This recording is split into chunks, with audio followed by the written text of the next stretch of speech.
वाशिम जिल्ह्यातील कामरगावच्या आठवडी बाजारात नागरिकांच्या आरोग्याशी खेळ सुरू असल्याचा गंभीर आरोप समोर आला आहे।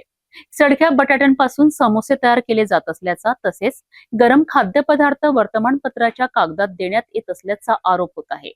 याच पार्श्वभूमीवर अन्न सुरक्षा विभागाच्या कार्यपद्धतीवरही प्रश्नचिन्ह उपस्थित करण्यात येत आहे।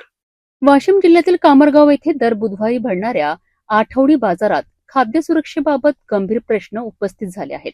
स्थानिक नागरिकांनी केलेल्या आरोपांनुसार बाजारात काही ठिकाणी उघड्यांवर खाद्यपदार्थांची विक्री होत असून स्वच्छतेच्या नियमांचे पालन केले जात नसल्याचा दावा करण्यात आला आहे।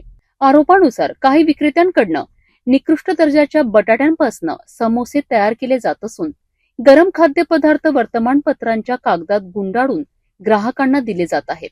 याशिवाय पावसामुळे बाजार परिसरात चिखल, सांडपाणी आणि अस्वच्छ वातावरण असतानाही खाद्यपदार्थ उघड्यावर विकले जात असल्याचा आरोप करण्यात आला आहे।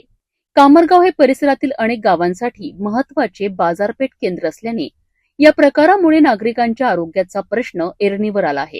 या प्रकरणी जिल्हा प्रशासन, अन्न व औषध प्रशासन, आरोग्य विभाग आणि ग्रामपंचायत यांनी तातडीने तपास करून नियमांचे उल्लंघन करणाऱ्यांवर कठोर कारवाई करावी अशी मागणी नागरिकांकडून होत आहे। संबंधित आरोपांबाबत अधिकृत प्रशासनाकडून अद्याप कोणतीही प्रतिक्रिया समोर आलेली नाही। त्यामुळे येत्या बाजाराच्या दिवशी अन्न सुरक्षा विभाग तपासणी मोहीम राबवते का याकडे नागरिकांचे लक्ष आहे।